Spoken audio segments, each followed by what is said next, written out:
My family kicked me out of my childhood bedroom. Then I found out they tried to charge me $34,000 in my name. Hi, I'm Jake, 28, and last month my family tried to steal $34,000 from me, after evicting me from my own childhood bedroom. Emily didn't knock. She never did. She just barreled into my doorway like she owned the air. And I guess in her head she did. She had a fan of paint samples in one hand and a folded Pinterest printout in the other. "We're renovating your room for the baby," she chirped, like she was announcing a game night. I blinked at her. My uniform pants were half unbuttoned, shirt draped over the chair like a crime scene. I just finished a 24-hour shift at the station, and I still smelled like ash, sweat, and a burning mattress. I was so tired I could feel my teeth. "What?" "Sage or oatmeal," she said. "We want a gender-neutral palette with a cozy vibe. Plus maybe some clouds on the accent wall. It's going to be so cute." I looked past her down the hall. My dad stood there with his coffee mug and that face he always wore when pretending he wasn't involved. My mom was behind him, arms folded, trying to look supportive while clearly praying I wouldn't make this awkward. I was 28. A firefighter. Still living at home, not because I was lazy, but because I was paying my parents $2,400 a month in rent to crash in my childhood bedroom between night shifts and calls. It was temporary. They swore it was temporary. Emily slapped the paint samples against my doorframe like she was officiating a trial. "We're starting Saturday." I stared at her, still half-dressed, still half-conscious. "Where am I supposed to sleep?" She gave me a cheerful shrug. "You'll figure something out. You're resourceful." I turned to my dad. "Dad?" He took a sip of coffee. "Figure it out," he said. "Family expands." That was it. That was the eviction notice. No conversation. No compromise. No warning. Just pastel clouds and a Pinterest nursery taking priority over the one person actually paying to live there. My jaw clenched. "I pay you $2,400 a month." My mom raised her hands like she could catch the tension. "Jake, don't make this a problem?" I cut in. "It is a problem." Emily rolled her eyes. "You're not paying for the room. You're paying to live here. And living here includes not having a room?" I asked, voice going flat. Dad shrugged again. "It's temporary." "How temporary?" I asked. Emily lit up like she'd been waiting for this question. "Baby's due in 4 months. But obviously we want the nursery ready early. And then there's the newborn stage. Sleep training. Toddler stuff." "So," I said, "never." Mom tried the guilt voice. "Emily needs support. You're her brother." I laughed. It came out hollow. I'm her brother, not her spare room. Emily stepped forward, swinging the paint fan like a sword. "You're barely here anyway. You're always at the station." "Yeah," I said. "Because I'm a firefighter." She scoffed. "Here we go." That was the moment. Quiet. Not dramatic. Just a click inside my brain like a deadbolt sliding shut. I stood up. My knees cracked. My body was a map of bruises and soot and exhaustion, but my mind was clear for the first time in months. "Okay," I said. Emily blinked. "Okay?" I walked past her into the hallway. My dad raised his eyebrows like I'd finally made a decision worth noticing. I opened the linen closet, grabbed the duffel bag behind the old beach towels, and headed to my room. "Jake," Mom said, voice sharp. "What are you doing?" I started packing. No ceremony. Just jeans, station shirts, socks. The photo of me in my academy gear still sat on the dresser, the one Mom insisted on displaying to prove she was proud. I tossed it in last. Emily laughed. "Don't be dramatic." "I'm not," I said, zipping the bag. Dad's tone shifted. "Where are you going?" I paused. "I'm moving out." Mom's face went pale. "You can't just." "I can't," I said. "You just told me I don't have a room." "That's pretty clear." Emily scoffed. "You're acting like we kicked you out." "You did." Dad set his mug down. "Don't be petty." "Petty?" My voice rose. "I've been paying you mortgage-level rent for a room you just took without even asking." "We're family," Mom said weakly. "Then stop charging me rent." Silence. Emily's voice cut in. "You'll regret being like this when you need us." I threw the bag over my shoulder. "I already needed you. You were busy picking paint." I walked out. No drama. No door slam. Just my boots on the stairs and cold air in my lungs. And for the first time in a long time, I felt like I was breathing clean air. Like maybe the fire wasn't behind me. It was what I'd been living in the whole time. The next morning, the contractor called. "Hi, this is Brad with Northridge Renovations," he said. "We're scheduled to start the nursery today. I'm out front. Just one quick question before we get going." Pause. "Who's paying?" I sat straight up on the couch. "What?" "The invoice is $34,000, he said. And the deposit bounced. That was the moment I realized they'd used my name and tried to use my money. And they were just getting started. 12 minutes later, I was standing in my parents' driveway, heart pounding like I'd just come off a double call. Brad's white truck sat at the curb, 2 workers leaning against the tailgate, arms folded, faces blank. One was already pulling tools from the bed. My mom opened the front door like she'd been waiting. Her smile was too bright, too fixed. "Jake, hi. We were going to call you. Why is my name on the renovation contract?" I said loud enough for Brad to hear. Her smile flickered. "Oh, sweetheart. You're overreacting." I pushed past her into the hallway. I didn't live here anymore, but my boots still remembered the way. My dad sat at the kitchen table, flipping the paper like it was Sunday brunch. Emily sipped a smoothie at the counter, phone in hand, legs crossed like she was bored of the whole thing. "Max," she said without looking up. "If you came to yell, don't.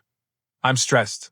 "There's a contractor outside," I said, "with a $34,000 invoice, under my name." Emily rolled her eyes. "Okay. And? I didn't sign anything." My dad folded the paper like he was preparing to scold a child. "Lower your voice." "Lower my voice?" I snapped. "You committed fraud." Mom's voice jumped in, urgent and soft. "Jake, don't say things like that. It's not fraud. We just used your information. You're part of the household." "No, I'm not," I said. "I moved out last night. Remember? Because you took my room for your Pinterest fantasy." Emily waved a hand. "You're so dramatic. It's for the baby." "And you thought I was paying for it?" She blinked, genuinely confused. "Well, yeah. You pay rent." My dad leaned back in his chair, his voice turning instructional, like this was a lesson I was failing. "We're all contributing." "No. I'm contributing," I said. "You're spending." My mom stepped closer, that soft voice trick again. "Honey, it's not like you're using the money for anything important." I stared at her. "I'm a firefighter. I work overtime so you can tell your friends your son is a hero, while draining my bank account." Her face went tight. "Don't be disrespectful." Emily stood, smoothie in one hand, smug in the other. "You don't understand how expensive babies are." I laughed, sharp and humorless. "Then don't have one you can't afford." Emily's mouth dropped open. "Excuse me?" My dad's tone dropped an octave. "That's enough." I pulled out my phone, opened my banking app, flipped it around, showed them the $8,500 charge attempt from Northridge Renovations. Declined. "This hit my account this morning," I said. "That charge. That was you. Using my card." My mom raised her hands like she could calm a bomb. "We didn't try. It just happened. You saved my card info," I said slowly, like I was teaching them their own crime. Emily crossed her arms. "So what if we did? You live here. Your family. This is what family does." "No," I said. "Family asks. Family doesn't steal." Dad stood up. He was taller than me, always had been. He used it like a shield. "You owe us. We raised you." There it was. The classic line. Like love was a loan with interest. "I paid you," I said. $2,400 a month. For 2 years. Mom's mouth opened to argue. I raised my hand to stop her. "You didn't need rent. You charged me because it was easy. Because I wouldn't push back. Because I felt guilty. And you used that." Emily scoffed. "You're acting like a victim." I turned to her. "You're acting like you're entitled to my life." Her cheeks flushed. "I'm having a baby." "You don't get it." "I get it just fine," I said. "You want the nursery. You want the support. You want the house, the help, the money. You just don't want to ask for it because then I might say no. And that doesn't work for you." My dad's jaw clenched. So what do you want? An apology? I looked at them, really looked. My mother's careful guilt. My father's cold pride. Emily's entitled panic. And I realized something terrifying. They weren't sorry. They were annoyed they got caught. I want my name off that contract, I said. I want you to tell Brad you used my name without permission. And I want you to stop using my card, my email, and my life like it's community property. Mom's voice wobbled. Jake, don't. You already what? I asked. Spend it? The silence answered for them. I turned and walked toward the front door. This wasn't a conversation anymore. This was a fire that needed to be put out. I opened the front door and stepped onto the porch like I was crossing a fire line. Brad looked up from his clipboard, face tight, clearly uncomfortable. I did not authorize this renovation, I said loud and clear. My name was used without my consent. I'm not paying. Not a cent. There was a beat of silence behind me, then my dad's voice boomed from inside. Get back in the house. I didn't even look over my shoulder. Brad, I said, holding up my phone. This is the contract you emailed to me. It was marked as read from an IP address linked to this home's Wi-Fi. I didn't click it. Someone else did. Brad's brows lifted. Seriously? I can show you the activity log, I said, flipping the screen to him. Date, time, IP address. That's not me. Behind me, my mom rushed out, fake casual voice turned up to 11. Hi. Sorry. This is all just a misunderstanding. Brad frowned. It doesn't sound like a misunderstanding. It is, she insisted, her voice lilting with performative concern. Jake's just overwhelmed. I cut in. No. I'm pissed. There's a difference. Emily stormed outside next, barefoot, hair tied up, fury in full bloom. Are you kidding me? She snapped. You're ruining everything. I finally turned to her. No. You ruined everything when you used my name and tried to drain my account without asking. Her eyes narrowed. You are so selfish. I blinked. Selfish would have been letting the charge go through, watching the contractors tear up the room, and then canceling the check after it was all done. This is me stopping a theft before it finishes. Brad stepped back like the porch was getting too hot. I'm gonna need to talk to the actual homeowner. My mom launched back into charm mode. Of course. That's us, not Jake, just some wires crossed. He's been under a lot of stress. I pulled up the email chain again and scrolled to the signature request. The timestamp. The IP log. The reply confirming the start date, all sent from my email address. My mother had access to my login because she printed out my benefits paperwork once. That's how she got this, I said, turning the phone toward Brad again. He exhaled slowly, clearly regretting every choice that had led him to this porch. Okay, well, if there's any fraud, we can't touch this job. We need the client's full consent. I'll need to document all of this. He turned to his crew. Pack it up. Emily exploded. You're joking. You're just going to walk away because of a tantrum? Brad gave her a long look. Ma'am, if someone forged your signature and tried to use your money without asking, would you be calling it a tantrum? She looked away. My dad finally emerged, mug still in hand like he was incapable of setting it down. You're embarrassing us, he said quietly, darkly. I nodded. Good. I pulled up my banking app again. Found the automatic transfer labeled Brent, parents. Hovered my thumb over the cancel button. Jake, my mom said sharply. Don't. I tapped. Cancelled. A notification flashed. Automatic payment cancelled. Emily gasped. You can't do that. I can, I said. And I did. Mom's voice cracked. We had plans. We already spent it. I finished. Got it. I turned and walked toward my car.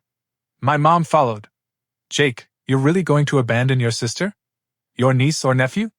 I stopped by the driver's door and looked at her. I'm not abandoning anyone. I'm just refusing to be used. From the porch, my dad raised his voice one last time. If you walk away from this, don't come crawling back. I stared at him. Deal. Then I got in, turned the key, and left. That night I did 3 things. I filed a fraud report with my bank. I changed every password my parents ever had access to. And I called an apartment complex 10 minutes from the station. They had 1 unit available. A little one-bedroom with ugly carpet and garlic in the walls. It was perfect. Moving out for real felt like coming off shift after a 3-alarm blaze. Only instead of ash and adrenaline, I was soaked in disbelief. I went back to my buddy Luis's place and crashed on his couch again that night. He didn't ask questions. Just nodded when I said, "I need a minute," and handed me a warm beer and a frozen burrito like it was a first aid kit. By the next morning, the apartment near the station was mine. 1 bedroom. Kitchen the size of a walk-in closet. Window unit that rattled like an old engine. But it was quiet. It was mine. And the front door actually locked behind me instead of getting painted over for the next family milestone.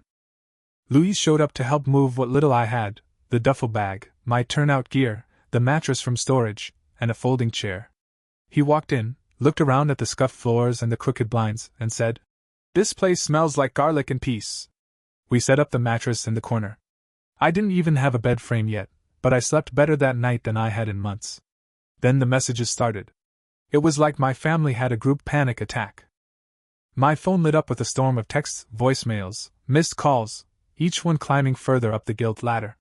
"Mom, please call. We need to talk." "Dad, you're being dramatic. This can still be fixed." "Emily, I can't believe you did this to me." "Mom again, do you want your niece to grow up knowing you didn't care about her?" That last one? That almost got me. It was sharp. Targeted. The kind of emotional knife only family knows how to wield. I sat with it. Let it roll around my chest for a minute. But then I remembered standing in my doorway, barely awake, as my sister smiled at me like she was picking out drapes, while she erased my right to exist in the space I'd paid for. I remembered the $8,500 charge attempt like it was a smoke alarm going off in my gut. That guilt turned into something else. Clarity. So I answered, once. In the family group chat. "Jake, I'm not paying for the renovation. I'm not paying rent anymore. My name was used without my consent. Do not contact me about money again." Emily replied within 10 seconds. "Emily, wow. So you're really choosing money over family?" I stared at that message. Then typed. "Jake, you chose money over family.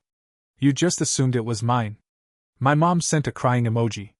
My dad sent nothing. For the first time in a long time, the silence that followed wasn't a threat. It was peace. That was, until a week later, when an unknown number rang while I was mid-lunch in the station kitchen. I almost let it go to voicemail, but something in me itched. I picked up. "Hi, this is Officer Ramirez from the local precinct. Is this Jake Carter?" My heart stopped. "Yes. I'm calling regarding a report of identity misuse involving a home renovation contract. We'd like to ask you a few questions." I sat back hard in my chair. "Okay. Would you be able to come down today?" 2 hours later, I was sitting in a small gray interview room with a detective who looked like he'd seen every family nightmare known to man. I laid it all out. Emails. Screenshots. Banking history. Timeline. Password access. The whole thing. I didn't cry. I didn't yell. I spoke like I do on scene, clear, controlled, focused. Because when someone lights a match inside your house, the last thing you do is panic. Officer Ramirez leaned back after a long pause. "We see this a lot with family," he said. "They think permission is automatic." I nodded. "It's not." "No," he agreed. "It's not." And that's when I realized this wasn't just a family problem. It was a legal one. And they were about to find that out the hard way. A few nights later, just after 2 a.m., the alarm went off at the station. Structure fire. Residential. Kids reported inside. I was already in the rig before my body caught up to my brain. We pulled up to a 2-story row house coughing smoke from the upstairs windows like it was trying to breathe through a straw. Neighbors stood in pajamas on their lawns, holding each other. A woman screamed, "My babies are up there!" I moved fast. Helmet on. Mask sealed. Axe in hand? No hesitation. Because that's what I do. I don't stop to ask if the people inside deserve it. I don't ask if they'd forge my signature or guilt-trip me into paying for drywall. I just go in. The fire rolled across the ceiling like liquid heat. I found the kids huddled in the closet, coughing, crying, eyes wild. I wrapped them in my arms, held my breath, and ran. We made it out. I collapsed on the front lawn next to the engine, gasping, lungs heavy, the kids wrapped in blankets beside me. A paramedic handed me water. My hands shook. And in that moment, sitting in the quiet aftermath, the smoke still clinging to my skin, it hit me. I'd been doing this at home, too. Running into burning buildings that I didn't start, trying to drag people out who kept lighting the match. Trying to save my family from the consequences of their own selfishness. Letting them take and take and take because I thought that's what love looked like. It wasn't. That was something else. Something much darker. I pulled out my phone right there on the curb, thumb still smudged with soot, and I did the last thing I needed to do. I blocked them all. My mom. My dad. Emily. Blocked. Because if they were going to accuse me of abandoning them, I figured I should actually start doing it properly. Louise picked me up from the station that morning. I was too fried to drive. You good? He asked, glancing at me from the driver's seat. I nodded slowly. Yeah. I think I'm finally done running into fires that don't need saving. He gave a low whistle. That sounds like therapy talk. It's firefighter talk, I said. It just took me 28 years to learn the difference. The silence in my apartment hit different that morning. Not hollow clean. No guilt hanging in the air. No footsteps pacing above me. No paint samples slapped against my doorframe like eviction notices wrapped in nursery themes. Just me. My space. My air. And that night, for the first time in forever, I slept. No dreams. No smoke. Just peace. I didn't hear from them for 3 weeks. Not a text. Not a voicemail. Just the eerie calm of a family trying to figure out if silence could undo what they'd done. Then one afternoon, I came home from a double shift to a knock at my apartment door, sharp, urgent, and familiar in that awful way. I checked the peephole. My mom. Hair done. Lipstick perfect.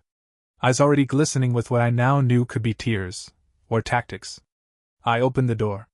Didn't say anything. Just stood there, sweaty and half-zipped out of my station coat. She blinked like she expected me to look softer. Smaller. Like the old version of me might peek out from behind this new one. Jake, she whispered. Sweetheart, we're in trouble. I didn't move. With who? She glanced down the hallway like the answer might follow her. The contractor, she admitted. Brad. They're threatening legal action. And the police called. About the fraud. I nodded. Yeah. She stared at me. You told them? I answered their questions.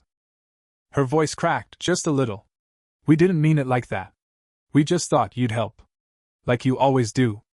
I raised an eyebrow. I did help. For years. And you kept taking.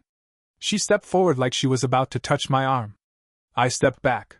The boundary was clear now. Physical. Not just emotional. Emily's stressed. She said. The baby. Stop. I said. Calm. Clear. Don't use the baby as a shield. She flinched like I'd hit her, but I hadn't raised my voice. I hadn't raised anything but a mirror. She tried again. We were just trying to build something nice for the future. For the baby. For the family. And you built it with stolen money. I said. Or tried to. My mom's mouth opened, then closed. For a moment, she looked so human. So small. And then she said the one thing that made me realize she still didn't get it. But what about the money you owe us? For living there all those years? I actually laughed. Out loud. It wasn't even mean.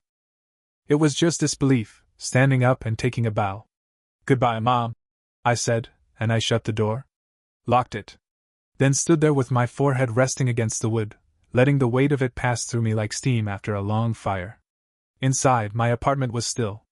No sounds but the hum of the fridge and the ticking clock above the window. I sat on the floor, back against the couch, and let myself feel the quiet. It didn't feel like loneliness. It felt like relief. Because when you've been raised to think love means debt, peace feels suspicious at first. You keep waiting for the cost. The fine print. The emotional invoice. But there was nothing. Just me. And that was enough. A week later, I got the letter. Formal. Legal. From Northridge's lawyers. My name had been removed from the contract. The renovation was cancelled. My parents had signed an acknowledgement admitting I hadn't authorized the charges. It felt like closure, but not the kind you celebrate, more like the ash that settles after a house burns down. Emily sent one final text, "Hope you're happy." The nursery's ruined. You ruined it. I didn't reply. Because I was finally done answering calls that sounded like guilt in disguise. The apartment smelled like garlic and cheap carpet, and when I came home after a shift, the door was still mine. And no one had painted over it. Months passed. I saw the baby announcement on Facebook. A grainy sonogram. A caption about blessings and fresh starts. No mention of me. I didn't expect one. I was no longer the family's emergency exit. No longer their silent wallet. At the station, they joked I seemed lighter. I was. The weight was gone. Not just of rent, but of being the one who always swallowed their pride to keep the peace. Turns out, peace tastes better when it's yours alone. One night after a long shift, I sat on my balcony with a cold drink and no one asking for anything. No paint samples. No guilt. Just silence, soft and earned. People still ask if I regret cutting them off. If I miss them. Sometimes. But I don't miss who I was around them, exhausted, used, invisible. I'm still a firefighter. I still run into flames. But now I know the difference between a house worth saving and one that's already collapsed. And when I come home, the door is mine. Locked, quiet, safe. That's enough. /